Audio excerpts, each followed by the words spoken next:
You bet you.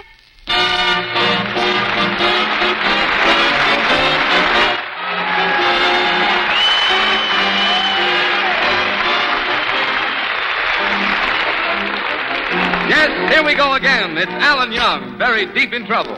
And as usual, we gotta dig him out. Listen to that young man who tries to be helpful and always needs help himself, Alan Young.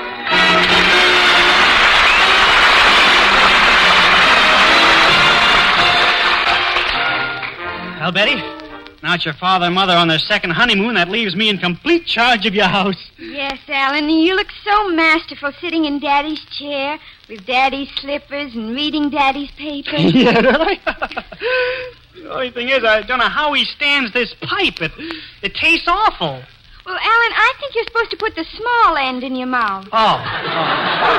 Well, that gives you a faint idea of what happens to Alan Young in tonight's story.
Young.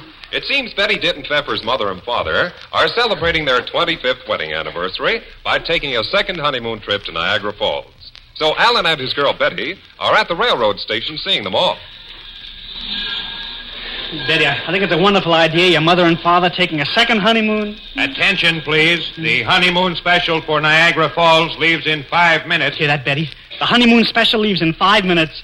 Where's your mother and father? Well, Mother's already on the train, but Daddy's over at the stand buying some magazines. Magazines? He's going to look awful silly on that honeymoon train. You'll be the only one that's reading. Alan. Yes, Betty? I'd like to take a trip on this train. Me too. Alan, they won't let you take this trip unless you're married. Yeah? Once I took a trip to Philadelphia. I wasn't even engaged.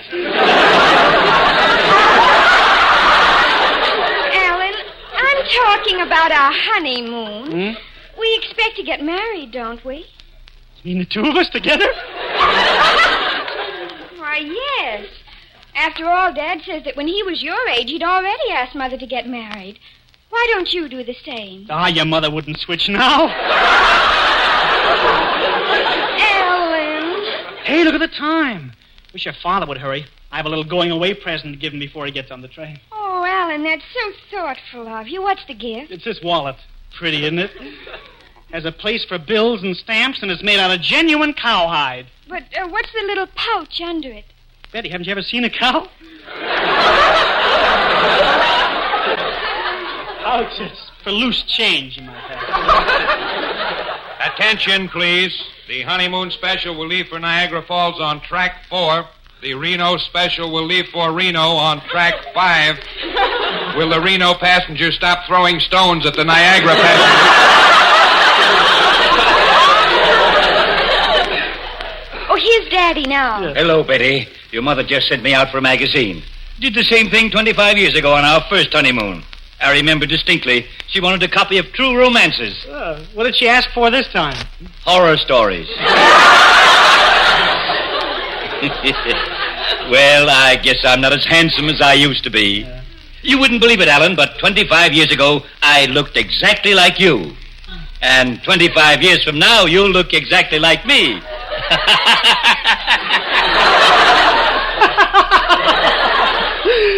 What am I laughing at?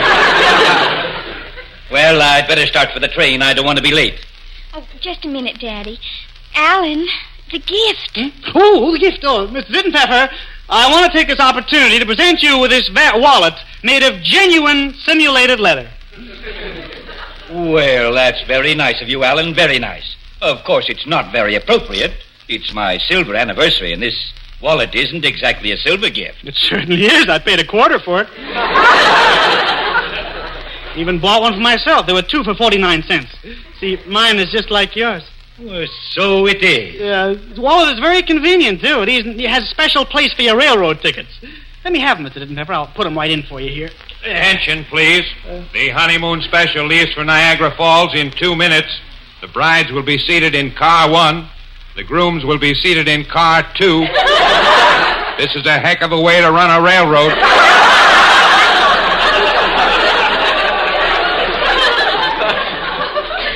Well, I guess I'll be going. Betty, have you got a goodbye kiss for your old dad? Oh, of course, Daddy. And now, Alan, my boy,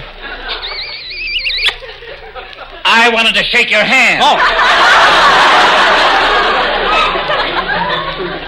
Now, look, Alan, I'm going to be away for a couple of days, and that'll mean leaving Betty and little David alone in that big house. So I'd like you to sort of watch over them. You know, take my place, be the head of the house. Oh, Daddy, hurry. The train's going to start. All right. Goodbye, Betty. So long, Alan. Take good care of Betty and David. Goodbye. Mr. Dittenpepper, wait a minute. Come here. You forgot the new wallet with your ticket. Oh, yes. Thanks a lot. Couldn't get away without that. No. So long, you two. Goodbye. Bye. Well, there they go. Mother and Dad on their second honeymoon. Gee, I wonder how we'll be after we're married 25 years. Well, this is our chance to find out. Your father asked me to take charge of your house, and that's exactly what I'm going to do. Now, Betty, my girl, tonight for dinner I'd like something special. I want a lot of surprises for dinner. All right, I'll take all the labels off the cans. Cans? Betty, is that the way married people really live? Of course, Alan. Gee, then why was that train so crowded? Come on, Betty, let's get going.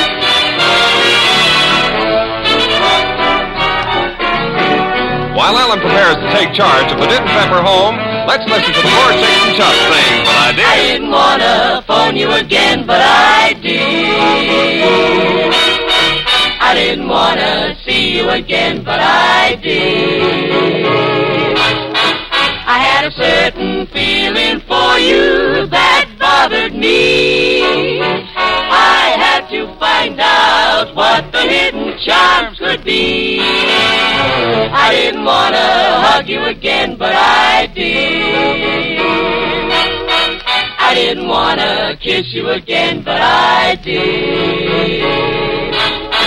I must have been too sentimental doing what I did. I didn't want to fall in love, but I did.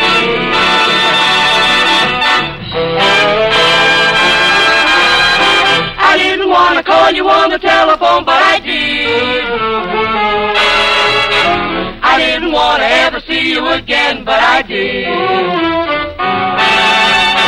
Had that certain feeling for you that bothered me. I had to find out what the hidden charms could be. I didn't want to hug you again, but I did. Yes, you certainly did.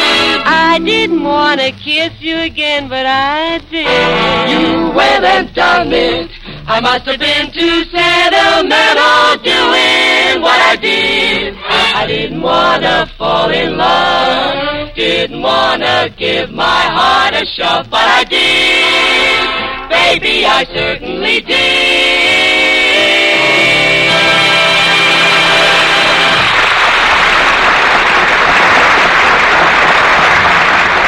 Well, Mr. and Mrs. Dittenpepper are off on their second honeymoon and put Alan in complete charge of the house. Alan is taking his responsibilities very seriously.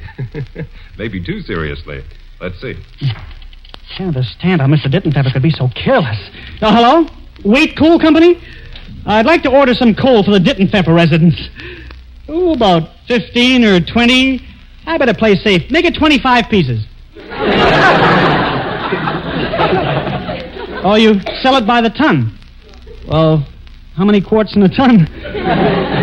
Well, send me enough for a whole winter supply. What's that? Anthracite or bituminous? Well, which one is the male? Yeah? Well, use your own judgment. Goodbye. Back to this broken chair here.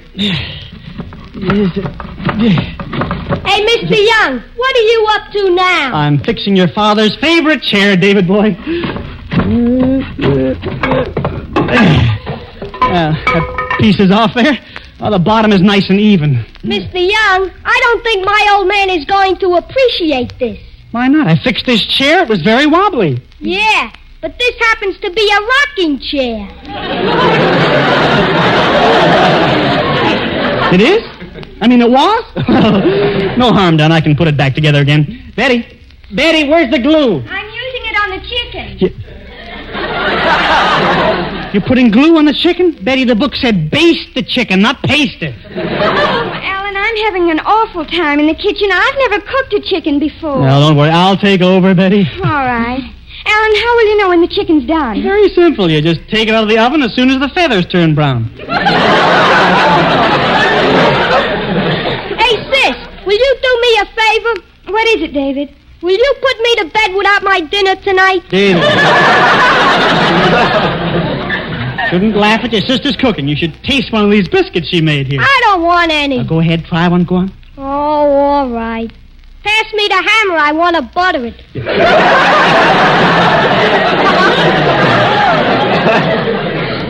Alan, it's going to be an hour till dinner. Why don't you try a biscuit? Me? A biscuit? I don't think They're the first ones I ever baked. Mm-hmm. Just try one for sentimental reasons. I use my grandmother's formula. It tastes more like the Little Steel formula. David, don't be a wise guy. If your sister baked it, it must be good. I'll try one myself here.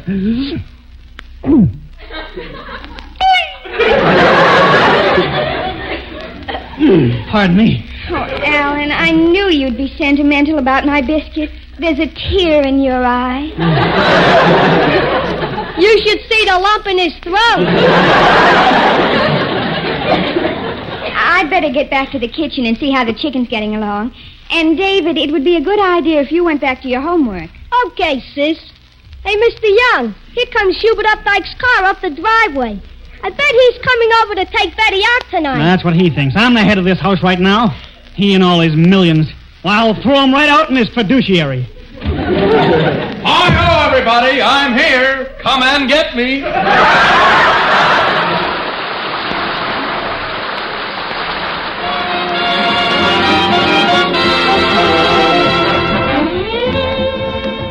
Peter Van Steeden and the orchestra with Stars in Your Eyes.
Hello, Hubert. Oh, Alan, I feel so wonderful today. Oh, hungry.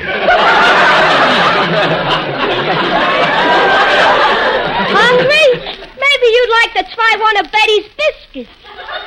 That's a good idea. Here, Hubert, I'll jack one up for you. Oh,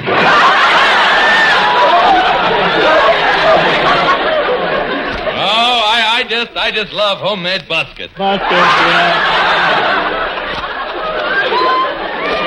I'll just pop one into my mouth. Oh, no!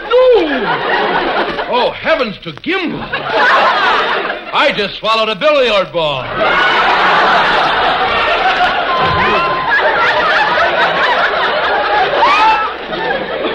Alan Young, this is one of your tricks. If Mr. Dittenpepper was here, you wouldn't be so smart.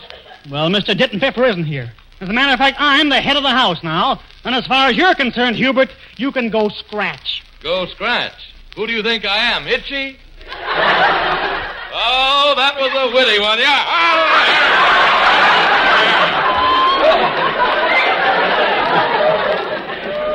Oh, hello, Hubert.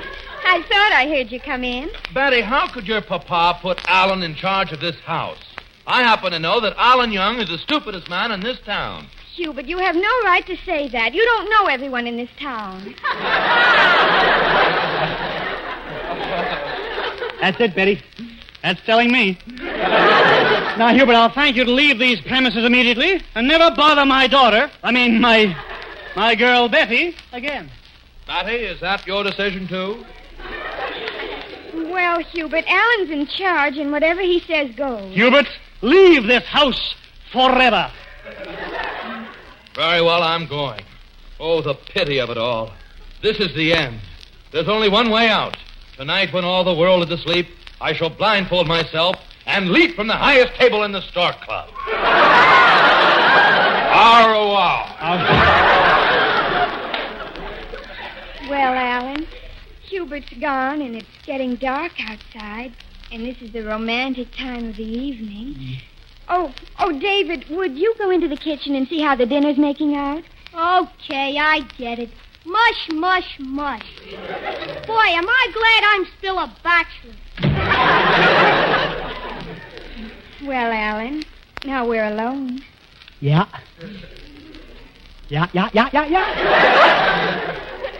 Alan, when other girls are alone with their boyfriends, they snuggle up close to each other and hug and kiss some more. But you don't seem to know what to do. I don't know what to do.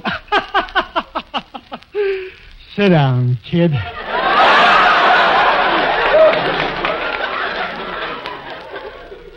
I'm sitting right here at the end of this couch. I'm sitting right here at the other end of this couch. I'll just move a little towards the middle. Now, I'll move a little towards the middle. I'll move over a little more. Now, I'll move over a little more. Alan, you passed me.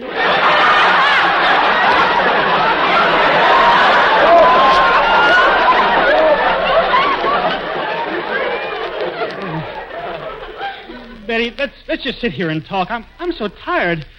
You know, being the head of this house is a pretty big job for a guy. You ought to get used to it, Alan. Because someday we're going to be married and we'll live in a house like this. Yeah, I guess so. And we'll have lots of children, and you'll have to help me take care of them. And help with the marketing. Alan. Oh, dear, he's fallen asleep. Poor boy, he looks so peaceful there. I wonder what he's dreaming about.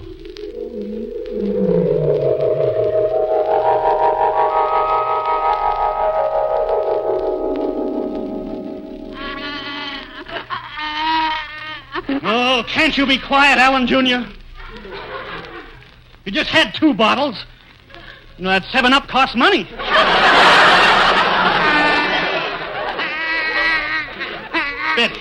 Betty, can't you quiet Alan Jr.? But, Alan, I'm busy with the triplets. Then who is watching the quintuplets? Don't worry about the quintuplets. I'm worried about our oldest son. I think he's playing hooky again. Oh, here he comes now. Hey, Pop, slip me a fin, will you? I got a big date with a tomato. David, my boy, I'm glad I sent you to Harvard. And what did you do today, my son? I spent the morning in the pool room and the afternoon at the Boylesque show. Oh, shame on you, David, wasting your mornings that way. Betty, my wife, I'm hungry. What's that boiling on the stove? Why, that's laundry. Oh, I thought it smelled too good to... I thought it smelled too good to be food. Oh, I'm so tired. I think I'll have the butler draw the bath. Jeeves! Oh, Jeeves! Did you ring, Master? Yes? Where were you? I was answering the door. The garbage man is here to see you. Oh, good. Tell him we'll take 3 cans.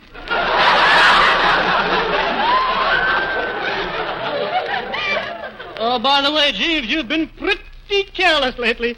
This morning you forgot to press my shoelaces.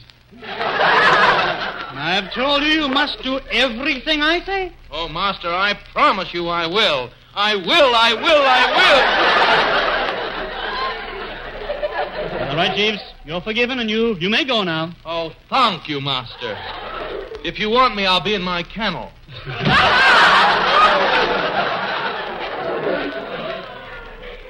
Alan, I wish you'd hurry up and get dressed for dinner. I'm hungry. You hear me, Alan? I'm hungry. I'm hungry. I'm hungry.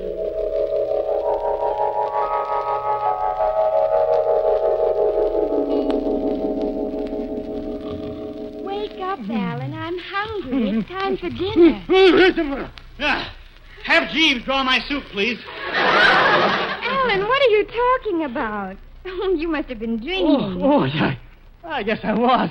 Here, I'll help you out. Yeah, thanks. Oh, there's your wallet on the floor. It must have dropped while you were sleeping. Oh, thanks, Betty. Hey, what's this in my wallet? What am I doing with 2 railroad tickets to Niagara Falls? Niagara Falls? Oh, Alan, do you realize what you've done? You switched wallets with my father. You mean he's on the train with my wallet? Oh, yes, Alan. What did you have in it? 37 cents and a chicken inspector badge. Your father's in for a pleasant surprise, isn't he, Betty?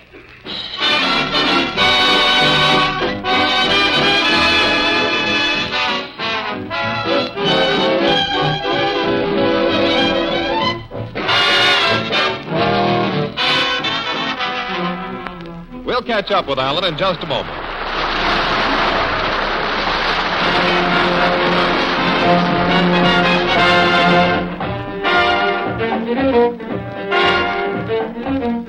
Peter Van Steeden plays in the arrangement of an old favorite, Brazil.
Well, Mr. and Mrs. Dittenpfeffer are on their way to Niagara Falls to celebrate their second honeymoon. It's a happy event for Mr. Denton Pfeffer. He's riding along with a heart full of love and an empty wallet. Tickets. Have your tickets ready. Darling, you better get your tickets ready. You have them, haven't you? I've got them right here in this brand new wallet that Alan Young gave me. Nice boy, that Alan. Oh, but last week I heard you call Alan a credge. Darling, what's a credge? Credge? That's jerk spelled backwards. Remember our first honeymoon? You forgot the tickets and we had to walk home from Poughkeepsie. Yeah. I was such a young fool. Oh, say, look. We're coming into Poughkeepsie right now. Tickets, please. I'll have your tickets, sir. Oh, tickets. Oh, yes. I have them right here in this wallet. There you are, conductor, oh, my gosh. What does the ticket say, dear? This entitles Alan Young to inspect chickens in any one of the 48 states. He gave me the wrong wallet. Oh, that credge. Oh, no tickets, eh? Well, off the train. But it's my honeymoon. Well, congratulations and start walking. But, conductor... Come on, you heard him. Let's start walking, you credge. Wait till I get my hands on that Alan Young. I'll kill him.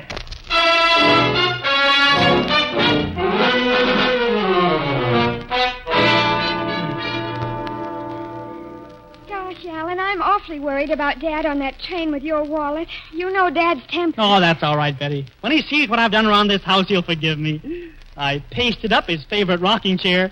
And look outside. See that big truck pulling up? Alan, that's a coal truck. Yeah, he's just about to fill your cellar with coal. Coal? Oh, but Alan, I think you ought to know that. And that's why Daddy's going to be angry.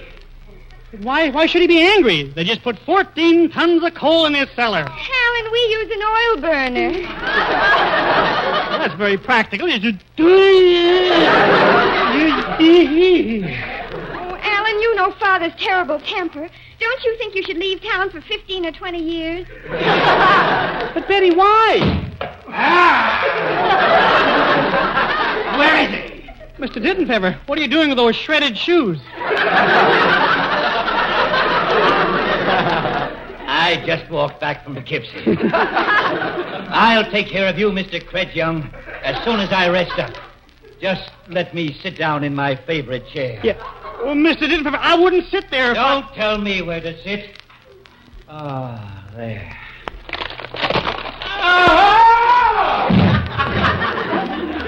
A little too much give in that chair. Oh, I'm licked. You ruined my honeymoon.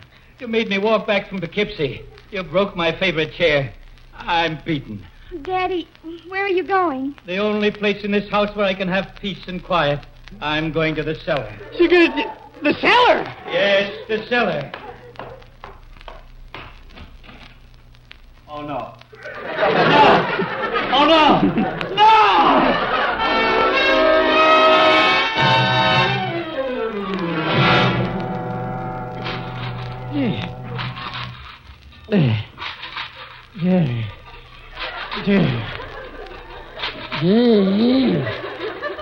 Mr. Denton Pfeffer, can't I just stop for a minute and straighten up my back? Keep shoveling that coal till every lump is out of this cellar. Yes, master. Well, that's 1 ton. Only 13 more to go. Mr. Denton Pfeffer, do you think I'll be out of the mines by Christmas? This is the Armed Forces Radio Service.